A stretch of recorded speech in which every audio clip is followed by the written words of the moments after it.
We live in a country where we really have one party. It's the money party, which is also a war party, and it's the party of Wall Street, big pharma, and the insurance companies and fossil fuels. So what you would be considered a libertarian, I'm a self-described progressive, yet we agree on the big things, meaning free speech and non-interventionism, ending our foreign wars and regime change wars. And we agree on liberty, and we agree that as someone like Edward Snowden is actually a hero, right? Would you say Edward Snowden? Now, what does it say about our country where someone who exposes crimes is considered a criminal, but the people who continue to commit these crimes are now at the heads of our CIA and in government? What does that say? I just think that, my explanation has always been that if you can get people together and say, yeah, I like my liberty.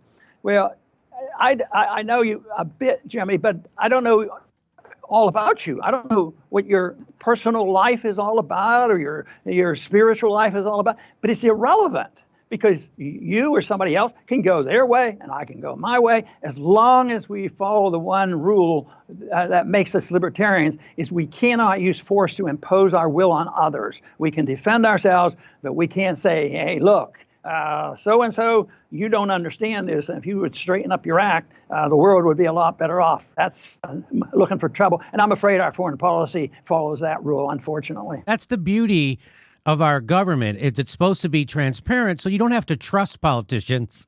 You're supposed to be able to check up on politicians, right? But we don't live in a transparent society. We live in a surveillance state. Right. And so everything's done in secret. We have secret courts, FISA courts. We have secret investigations of the president. We have and other politicians. It seems like there's no morality in our government or the way we've gotten so far away from the Constitution, as you like to say, that we do live in a surveillance state. The criminals are lauded on television shows and at the top of our government, and the people who expose crimes are now being prosecuted. Like, well, Julian Assange, can you tell people what your position is on Julian Assange? Our country got it twisted. The government was supposed to be there, and the Fourth Amendment was to protect your privacy and my privacy, and they were supposed to be transparent.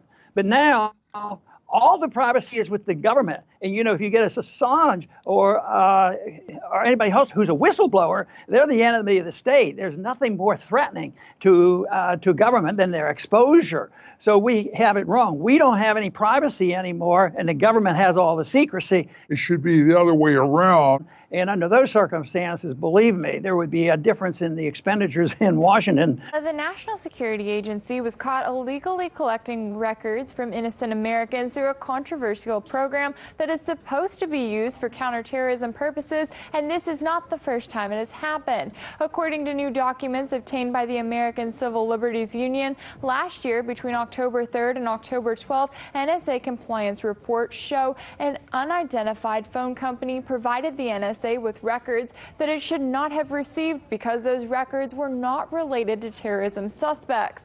The reports were obtained through a Freedom of Information Act lawsuit and first reported on by the Wall Street Journal. Because they are heavily redacted, it's still not clear exactly how many records the NSA collected without authorization. It is also not clear how many times it has happened before. The latest records suggest that the NSA was guilty of at least one other over-collection episode in the same year, which had a significant effect on Americans' privacy because of the volumes of records that were obtained. In response, the NSA reportedly deleted the program's entire database in June 2018. Then reports from earlier this year stated that the NSA had quietly shut down a system that analyzes logs of Americans' domestic calls and text messages. But the NSA has yet to publicly acknowledge any of this, and despite repeated claims that the purpose of the surveillance program is to catch terrorism suspects, privacy advocates question whether allowing the government to have so much power is actually making Americans any safer. In a statement, statement, the ACLU argued, quote, the NSA's collection of Americans' call records is too sweeping, the compliance problems too many, and evidence of the program's value all but non-existent. There is no justification for leaving this surveillance power in the NSA's hands. Now, Section 215 of the Patriot Act, which has been used to justify the mass collection of Americans' phone records under the approval of a secret foreign intelligence surveillance court, is set to expire at the end of this year. While there are only a handful of members of Congress who have been outspoken in their criticism of the NSA's practices, there is also concern as reports signal the White House plans to push for a permanent renewal of the surveillance law despite years of privacy concerns. As the latest revelations show, there is also a problem with oversight, and despite the fact that the NSA has been caught illegally collecting private information from American citizens yet again, it does not appear that anyone has been held accountable. But there's a lot that's been going on, especially in recent times. During Obama's last days in office in 2017, his administration finalized rules that allow the National Security Agency, or NSA, to share information from its international surveillance. So what this means is the NSA can easily share private information with the other 16 government agencies. As the New York Times put it, the government claims to be, quote, reducing the risk that the NSA will fail to recognize that a piece of information would be valuable to another agency, but increasing the risk that officials will see private information about innocent people. But reports say that these changes date back to after 9/11, when information was not being shared frequently or even fast enough. Previously, the NSA filtered information before sharing intercepted communication with other government agencies. Now, this includes the CIA and the FBI. The NSA passed on only information they deemed pertinent, oftentimes filtering information where they identified identities of innocent people and irrelevant personal data. But that's no longer the case. Now, other intel agencies are able to search directly through raw data. This includes collecting satellite transmissions, phone calls, even emails that pass through networks abroad and other bulk communications data. In 2002, the Foreign Intelligence Surveillance Act secretly allowed for the NSA and other agencies to share raw domestically gathered intelligence. In 2008, the FISA Amendments Act allowed the government to collect data on Americans communicating with non-U.S. citizens outside the country without a warrant. That same year, President George W. Bush modified Executive Order 12333, which sets rules for surveillance systems not covered in wiretapping laws and allowed the NSA to share the raw data of surveillance after the Director of National Intelligence and Attorney General agreed on the procedures. So in 2017, in his final days in office, President Obama passed the changes under the executive order signed by former Attorney General Loretta Lynch and approved and signed off by Director of National Intelligence James Clapper. While this helps fight crime on many levels and can really help track down terrorists, it may also create some serious problems. Critics argue this could put people's private information at risk while also making it more difficult to track leaks.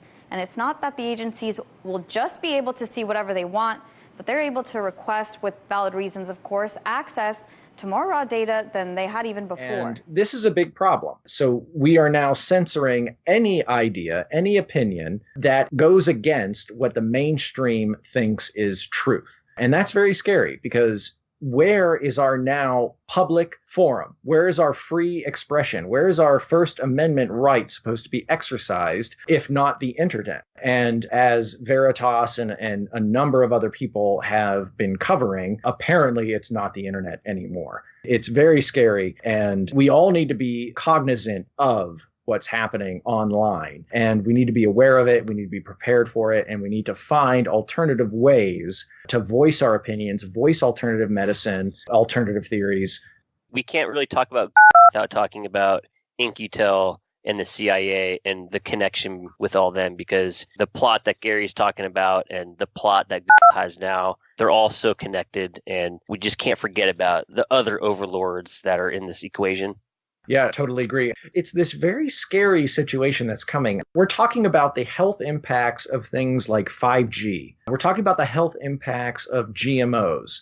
We're talking about the health impacts of fluoride, vaccines, et cetera, et cetera. We're talking about the lack of evidence that anthropological climate change is real And rather, it's likely more of solar forcing or cyclical cycles at fault for that. And that actually the whole carbon dioxide conspiracy is actually a way to just reduce freedom. We see riots in France over basically what is coming, the big carbon tax, and we all are carbon. And I know we've mentioned in previous episodes that as being a carbon being, a human being is now sort of a disposable and replaceable and otherwise unwanted component on the atmosphere and the planetary climate, such as Bill Gates and Ted Turner and whatnot. And we're seeing the censorship of any idea that counters that concept. It's a scary position to be in. But fortunately, we do have some interesting updates with FRBs, because FRBs continue to be one of my most favorite topics to talk about and investigate. Any concluding thoughts on today's talk? One of the things that these tech giants are asking for, they're not asking to change that law so that they're liable for their actions. They're begging for government regulation. So when the government's going to come in and regulate them and tell them what can and can't be said on their platforms. Now that's what they're asking for, so they don't get the finger pointed at them. And won't they influence, as in the Corporatocracy model, won't they influence what can and can be said, right? So now they have... Of course. Yeah, so now they have the protection of the government regulation that they themselves have influenced. That revolving door, right, Tony? Right. That was what I was trying to say is this: they're writing the laws that's going to regulate them, and they're going to be able to squish out everyone else, and that's going to eliminate those smaller platforms in that process because they can't afford the lawyers for that regulation, or they may not be able to meet those kind of standards that will be written into that code. Anybody else have any thoughts? Yeah, I'd just like to go back to this whole idea we were talking about Smedley Butler and his whole business and everything that's going on around us right now. People have to understand that we are at war. And that's the part I don't understand why people don't see this. We are at war because there's evidence that shows that this whole business is an ongoing, well-funded, coordinated, and powerful surreptitious insurrection against the American style of life, against the free enterprise system. The America was, again, formed with the idea of property and property rights. And this whole concept of your intellectual property at the whim of others being arbitrarily eliminated right in front of your eyes and deplatformed. And we're talking about livelihoods involved here. The corporations, and they've declared war intentionally against the republic, I'll use that word, but through their usurpation of the American democratic electoral process. And that's the whole concept that was revealed by Veritas, that intentionally wants to control the message to influence the outcome of a presidential election. That is war. Thank you. The same company that was pushing the Russian narrative for over 2-3 years. The same company that said the worst thing in the world could be Russians meddling in our election now turn out to be the company that's doing the worst damage on that front. The irony is out of this world. I can't agree more with both of you. To affect free elections, and honestly, I have some question about how free they are already, but to affect public opinion through the usage of social media, search algorithms, and the results that you see in the media that you read, like you said, Gary, is war. It's reminiscent of Smedley Butler and what they tried to do with him. It's an extremely scary situation. And I almost say this laughably, but Gary, if you and I can work to audio correct this to remove the word from our audio track, I would like to do that, because I'm nervous about the amount of censorship that is going on right now. Can barely talk about this without becoming deplatformed. Bleep it out. I think we should, because it's scary right now. They've already said that any alternative opinion, anything that they call fake science, which whatever that means, we talked about that last week. There really is no fake science. Science is a methodology. It's not a conclusion. We've already talked about that. Anything that goes against their agenda is hate speech. It's a very scary time right now. And as we talked about a little bit, perhaps there could be some legislation that treats the internet like a public space or a free speech forum. But then they're just going to get their hands into it. And now that they're going to control the regulation around it. It's a very, very spooky time. And I often say that we live in interesting times, but this last week, I think we're living in some pretty scary times. Anybody else have any concluding thoughts on this? I think everyone should watch the Project Veritas videos and just see actually from the executives' mouths some of the stuff that they're saying, and just go back and research some of the things that other executives have said about their technology, about the plan of the company, the goals. There's a great interview of Sergey and Eric Schmidt talking about how in the future, nobody's going to need to type anything into the search engine that will know what you want to search. And he says, it's very creepy to think about now, but in the future, you won't be typing anything in. And to me, that's just like, okay, well, they're talking about wearables. So the wearables is connected to your neural network, and you just think a thought, or it knows that you're thinking. So it just knows what information to give you. Huge implications. And all the techie people and the transhumanists, they're loving this stuff. And all the people who like nature and freedom and free will and not being in a toxic life don't support it. We begin tonight with a vicious cycle between the U.S. government and the so-called private tech industry. Apparently, the Pentagon often buys services from some of the very companies it helped create. Apple, Google, Facebook, Microsoft, PayPal, all of these technology giants have relationships with the military intelligence complex. But the relationship I want to focus on tonight is that of the U.S. government and Amazon. There's a new report from Open the Government, an organization that calls itself a coalition for, well, a more open and accountable government. This report details the degree to which Amazon has contracts with the Defense Department and even states that the U.S. government, quote, runs on Amazon. We're going to drill down on that story in just a moment, but first, I want to put this report into some context, because Amazon is just the tip of the iceberg. The iceberg being private technology firms working hand in glove with the U.S. government. Facebook deletes pages at the direction of the U.S. government. Twitter purges thousands of accounts, tens of thousands, after partnering with a think tank funded by NATO. Google was born partially out of CIA and NSA research grants for mass surveillance. In fact, the internet itself is a product of the U.S. government. It's true, the internet started as ARPANET, through Pentagon-funded research at MIT and Harvard. It came out of the government's effort to build a system that collects and shares intelligence with the ultimate goal of predicting and even intercepting social or political movements that threaten the status quo. The veil came off, right? There was a veil over how much was government involved in these areas. We know that the U.S. government, as you said in your intro leading up to this, has funded technologies used by Apple, has funded Facebook in the beginning, really caused a lot of these tech companies to come forth in the first place, but had not pulled the trigger on essentially saying we're going to, eliminate all these dissenting voices. What has happened, and I don't think the government necessarily expected this to happen, is that a lot of individuals out there over the early years of these big tech companies, over the early years of social media companies, began to use them to spread information. And there was a lot of free information that I don't think was anticipated. And so the government needed some kind of catalyst to pull back and say, we're going to stop this. Russiagate happened to be that catalyst that they invented in order to do that.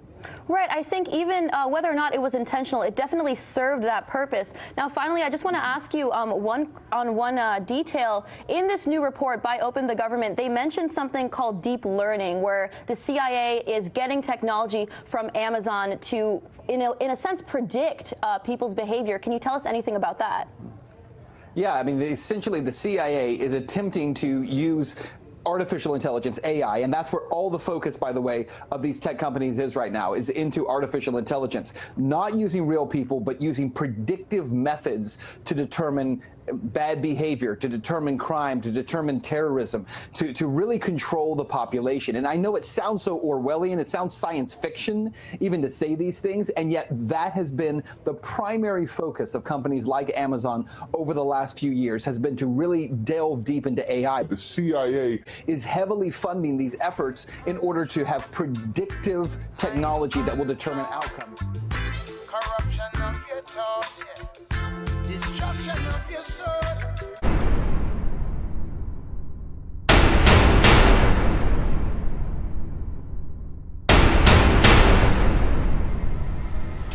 We heard the warnings. I tried to convince people to slow down AI. I tried for years. But we didn't listen. The development of full artificial intelligence could spell the end of the human race. Now, we live in a world controlled by artificial intelligence. How did we let this happen? Will we be able to survive? And is this the end of the world?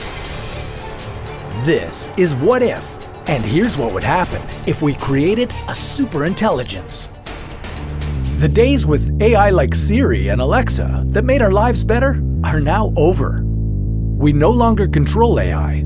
In fact, if it wants to, it can control us. With a superintelligence being created, there's no telling what it would do. One thing we do know is that this AI would be far smarter than any human being. It would quickly create new technologies that humans today could never even dream of. But wait, how exactly did we get here? The very first digital computer was invented in 1937 as a way to help humanity. And for the most part, computers and AI have given us a lot of good. In addition to giving us smartphones, the internet, and video game consoles, it also allowed us to explore the galaxy, make new medicines, and even robots. Human intelligence led to the birth of technology. But as we continue to improve artificial intelligence, AI may become smart enough to start running itself. Technology will become so advanced that it won't need humans to operate it anymore, becoming uncontrollable. As AI becomes free to do whatever it pleases, it will continue to improve on itself, becoming more advanced with every passing second. This is known as a technological singularity. This technological singularity may allow AI to do almost anything, even physically, such as robots taking over our manufacturing machines. When that happens, they can create their own machines. And let's be honest, by the time something like this happens, humans will most likely have created an AI that can make its own physical objects. If something like this happens, it would pretty much only mean bad things for us humans. Unfortunately, this is more of a when if than a what if. Since the 1980s, thought leaders in AI and technology have been predicting that it could happen. Some think it could even happen by the middle of this century. If it did happen, what would it mean for us as human beings? Well, that would really be up to our AI overlords. In this world, humans would essentially be useless bags of meat taking up space. Insulting, I know, but if AI took control of everything, we really wouldn't be that useful. Anything that the AI wanted to do or accomplish would be slower and less efficient if done by humans. But if the AI were somehow to allow us to live among them, then what would happen? Well, let's hope they wouldn't pave over our crops to build more robot factories. Since AI doesn't need food, they most likely wouldn't care about our feeble human needs. And what did humans do with these things? Oh man, what didn't they do? They bounced them? Unless they allowed us to continue to manufacture and grow our own food, it would deplete over time, leaving us humans with nothing. The only reason AI would keep us humans alive is if they somehow liked us enough to keep us as what would essentially be pets.